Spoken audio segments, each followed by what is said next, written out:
السلام عليكم ورحمة الله وبركاته نحمده ونصلي على رسوله الكريم أعوذ بالله من الشيطان الرجيم بسم الله الرحمن الرحيم ومن أحسن قولا ممن دعا إلى الله وعمل صالحا وقال إنني من المسلمين.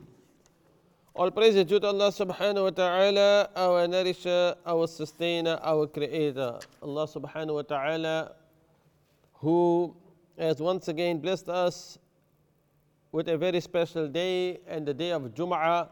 As we enter into the day of Jum'ah, you are reminded to reflect and read Surah Al-Kahf.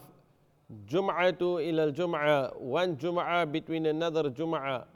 It is like kafaratun lima baynahuma. You know, the time is passing by so very fast. What is going to happen from this Jum'ah to the next Jum'ah?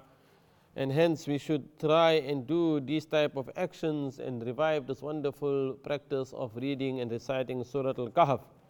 And yes, indeed, as we also come very close to the end of another month, as the month of Muharram, and you know, just like how we started the 1st of Muharram on the 1st of September, so when it comes again to the 29th of Muharram, you are reminded also to look for that Hilal and crescent moon on Sunday, 29th of Muharram, 29th of September, insha'Allah, so that we can welcome the new Islamic month with the sighting of the crescent moon again, the beautiful sunnah which is conducted in many different locations here in the UK.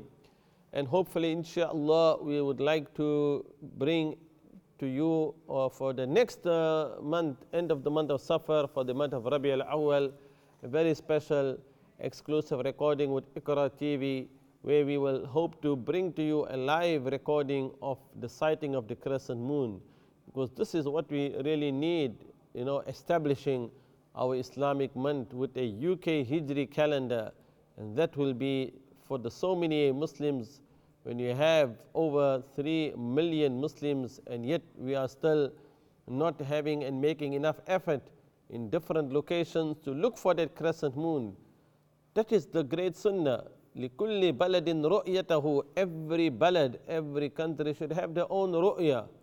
But yes, indeed, this effort, inshallah, is gaining momentum, and we need to continue like how you had done the sighting for the month of Muharram.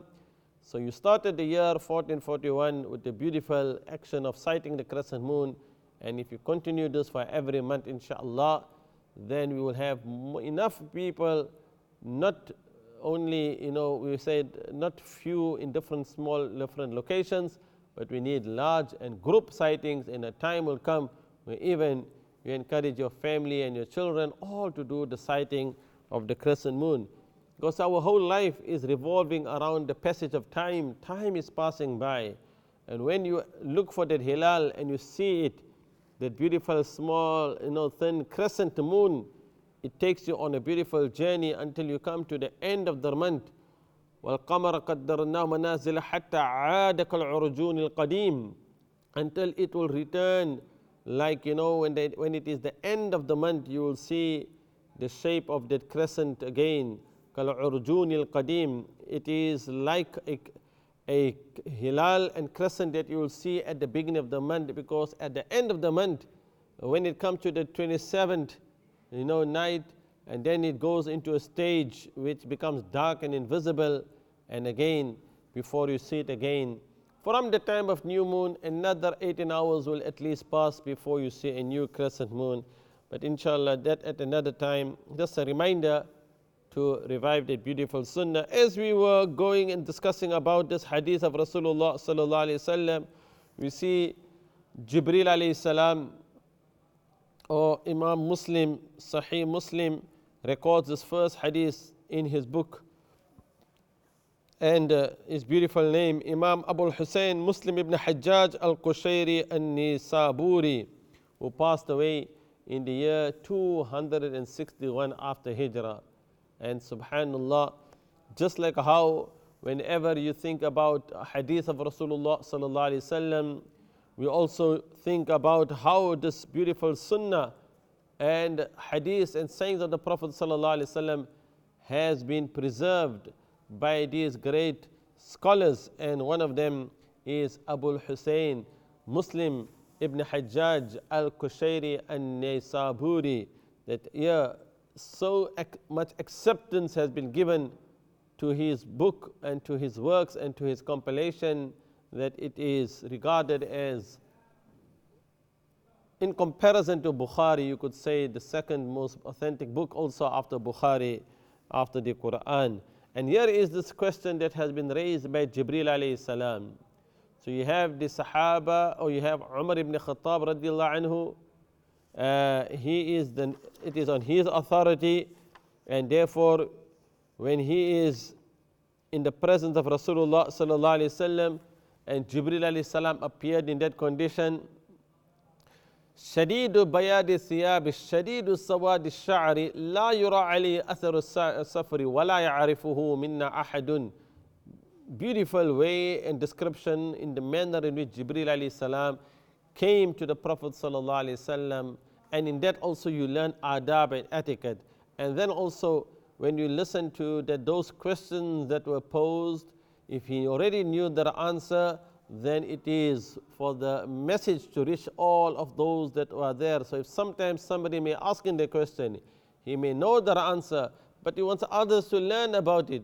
They may not be aware of what, and these are the very important, as we can say, like, the most important part of our deen. Al-yawma akmaltu lakum deenakum. Today I have completed the deen for you. I have completed my favor upon you. I have chosen Islam as a religion for you. Al-yawma akmaltu lakum deenakum wa atmamtu alaykum ni'mati wa raditu lakum al-Islam deena. So if Islam has been chosen as a religion for you, then what is Islam? And we have learned that Islam is an تشهد أن لا إله إلا الله وأن محمدا رسول الله وتقيم الصلاة وتؤتي الزكاة وتصوم رمضان وتحج البيت إن استطعت إليه سبيلا. Yes, you have learnt about and what is Iman. فأخبرني عن الإيمان. It is أن تؤمن بالله وملائكته وكتبه ورسله واليوم الآخر والقدر خيره وشره من الله تعالى. You have learned what is ihsan. أن تعبد الله كأنك تراه فإن لم تكن تراه فإنه يراك. And now the question, فأخبرني عن الساعة. Inform me about the hour. What is the hour? ما المسؤول عنها بأعلم من السائل. The one that is questioned about the hour has no knowledge more than the questioner. So neither the questioner nor the one questioned has knowledge about, because this knowledge is with Almighty Allah Ta'ala. Inna Allah indahu ilmu sa'a. With Allah is the knowledge of the hour. وَيُنَزِّلُ الْغَيْثِ. And when the rainfall will come down. وَيَعْلَمُ مَا فِي الْأَرْحَامِ. He knows what is in the womb of the mothers. He is the one who knows. وَيَعْلَمُ مَا فِي الْأَرْحَامِ. Just like how Almighty Allah Ta'ala knows exactly when is the hour, He has already decreed. He is the one who has fashioned us. لَقَدْ خَلَقَنَا الْإِنسَانَ فِي أَحْسَنِ تَقْوِيمٍ. And we have fashioned mankind in the best of fashion. The work and the mission of the shaitan is to lead man astray. وَلَأُضِلَّنَّهُمْ وَلَأُمَنِّيَنَّهُمْ وَلَآمُرَنَّهُمْ فَلَيُبَتِّكُنَّ آذَانَ الْأَنْعَامِ وَلَآمُرَنَّهُمْ فَلَيُغَيِّرُنَّ خَلْقَ اللَّهِ. I will definitely lead them astray. So Allah is the one who gives that hidayat and the guidance. But the mission of the shaitan, his mission, he has been given respite. قَالَ أَنَّذِرْنِي إِلَى يَوْمِ يُبْعَثُونَ. Give me that respite. So he has been given that time until the day where all will be resurrected. So as long as the shaitan, the iblis, his mission is so that man would be led astray. وَلَأُضِلَّنَّهُمْ. He is the one who creates this. People have these desires and aspirations, and they follow their hawa, and they follow their shahwat and their desires, even though they have the knowledge that this world is the field of the hereafter. We have to have iman, We have to follow our Islam. We have to understand what is ihsan. We know that we have been created for the worship of Allah, كَأَن تَعْبُدَ اللَّهِ. But when we worship Allah, question is, how do we worship Allah? Do we have that khushu' and that sincerity and that ikhlas? Islam is not a religion by name. Islam is a practical way of life. And here it is that the questioner doesn't know when is the hour. The one that is questioned does not have more knowledge of the hour. Because this is what Almighty Allah Ta'ala, with Him is the knowledge of the hour. He knows what is in the wombs of the mother. And why we are informing you about this? Because there are those who are encouraging or creating the impression that it is perfectly normal that when you are born as a boy and then you decide and change your gender because you are not happy then remember what Almighty Allah Ta'ala says in the Quran, La tabdeela li khalqillah. You cannot change the creation of Allah. He is the one, ya'lamu ma fil arham. Every child that is born has a mother. Every person who comes into this dunya, he has a mother. So if every single person born in this world is born and has a mother, yes indeed, with the exception of the first man to be created, Adam alayhi salam, no mother, no father. Why it's called, Allah is the one who created, and by His decree, by His word, when He says kun fayakun. But then we have also in the example of Isa alayhi salam, he has a mother, Isa ibn Maryam, Jesus son of Mary. So every child, every messenger, every person who comes into this dunya, he is born, he has a mother. And when a person he has and gives birth to a child and then he wants to change his gender, the mother is giving birth and then he wants to be known as the father. So therefore we say, let's see how our deen is, how clear it is, how easy it is for us to understand the natural divine law of the Creator. إِنَّ اللَّهَ عِنْدَهُ عِلْمُ السَّاعَةِ وَيُنَزِّلُ الْغَيْثَ وَيَعْلَمُ مَا فِي الْأَرْحَامِ. A person, when he wants to change the creation of Allah, وَلَآمُرَنَّهُمْ, and I will give them the order, فَلَيُغَيِّرُنَّ خَلْقَ اللَّهِ, and they will change the creation of Allah. And as you are witnessing and seeing with the issue on the transgender and those who have been given, and if you're born as a child, as a boy, and then you want to change it and become a female, then this is changing the creation of Allah. And this is from the handiworks of the shaitan. وَلَآمُرَنَّهُمْ فَلَيُغَيِّرُنَّ خَلْقَ اللَّهِ. What does Almighty Allah Ta'ala remind us in the Quran? وَمَن يَتَّخِذِ الشَّيْطَانَ وَلِيًّا مِن دُونِ اللَّهِ فَقَدْ خَسِرَ خُسْرَانًا مُبِينًا. Whomsoever takes his shaitan as his protector, as his wali, he is in a manifest error. And similarly, just like how we do not know exactly when is the hour, but in this hadith, the Prophet ﷺ is informing of some of the signs of the hour, and one of the signs of Qiyamah, one of the signs of Judgment Day, one of the signs of the Day of Accountability is when there are children. And today we witness and see there are so many teenage boys, teenage girls, they have abandoned or they are treating their fathers as strangers, and they are keeping a very closer relationship with their friends. So when a person abandons his parents, it regards his father as a stranger, and he's more happy and to be known and associated with his friends. This is also the sign of the hour. How many mothers are crying because their children have abandoned them? How many fathers know that their children treat them as strangers?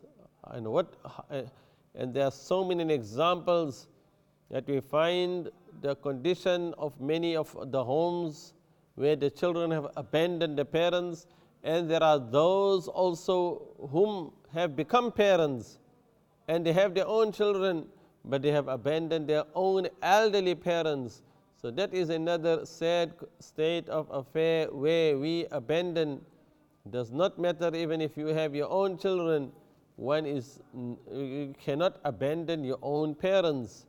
And تلد الأمة ربتها, and in this hadith, وأن ترى الحفاة العراة العالة رعاء الشاء يتطاولون في البنيان, that you will find the barefooted, the naked, the destitute, the one that is taking care of the sheep, the shepherd, they are building and competing with building tall buildings. يتطاولون في البنيان.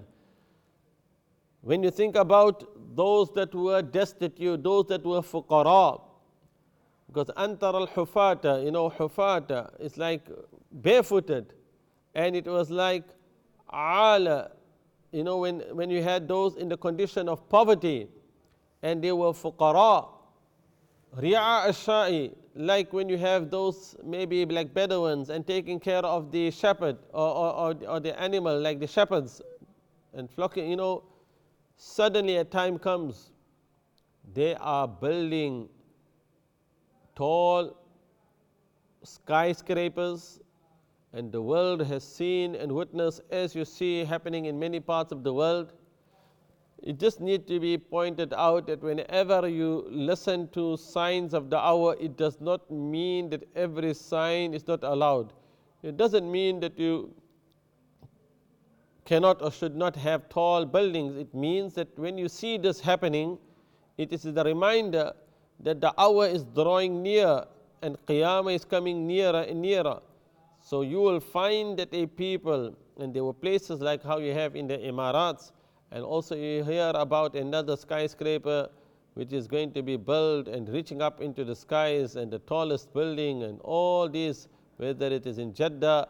And yes, indeed, the people witness and see that now when you are going for Hajj and you are going for Umrah and you are engaging in Tawaf, there is a tall clock tower, and all these are clear indication of the signs of the hour, because here it is, Rasulullah sallallahu alaihi wasallam informing about the signs of the hour. أن ترى الحفاة العراة العالة رعاء الشاء يتطاولون في البنيان. And what happens next? قال ثم انطلق, and then he went away, dispersed. فلبثت مليا. So it means after some time, maliyan is like waqtan tawilan, after a lengthy period of time. What happens next? It is like saying, it could also be even maybe salasa layalin, it's like after some time. ثم قال لي, he said to me, يا عمر أتدري من السائل? Oh Umar, do you know who the questioner was? Do you know who the Sa'il was? Do you know him? قلت, I said, الله ورسوله أعلم. قال فإنه جبريل أتاكم يعلمكم دينكم. He said, هذا جبريل. This is Jibreel. He has come to teach you your religion. And this is where we call this hadith Jibreel. Jibreel atakum yu'allimukum deenakum. Because in this there is matters of deen. It is matter about iman, about Islam, about ihsan, and tusamma kulluha deen, and all this is called deen.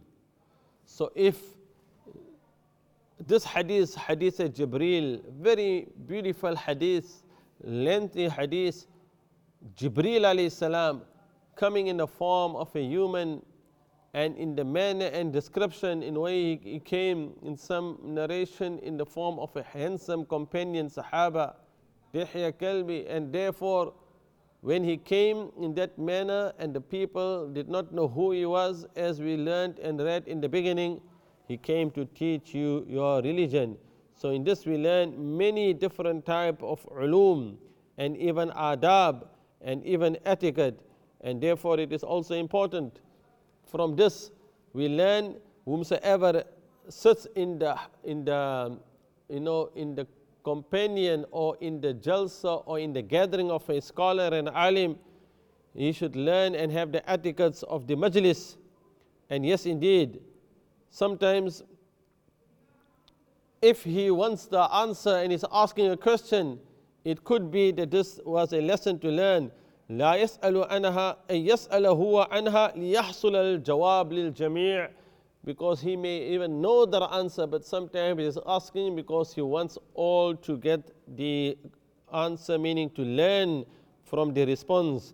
So it is also a great lesson for even the one who is a alim and a scholar to have that quality of rifq and to be lenient to the sa'il and to the questioner, and also to bring him near to you so that he may ask any type of question without any fear. Amazing, great lesson that one can learn from this hadith of Jibreel. May Allah Ta'ala give you and I the understanding, the tawfiq, that yes indeed, whether a person is a student of deen, whether he is an alim and a scholar, and amazing great lessons that one can take, that even though sometimes you have been asked a question and you may think it is very insignificant or but bear in mind, we have to also look at the condition of the questioner and also have that quality of not being harsh and stern. And with this we remind you of the beautiful character of the Prophet ﷺ, as Allah Ta'ala says in the Quran, وَلَوْ كُنْتَ فَظًّا غَلِيظَ الْقَلْبِ لَانْفَضُّ مِنْ حَوْلِكَ. If you were ghaliz, if you were harsh, and if you were stern, لَانْفَضُّ مِنْ حَوْلِكَ, it is like they would have disbanded or they would have moved away from you.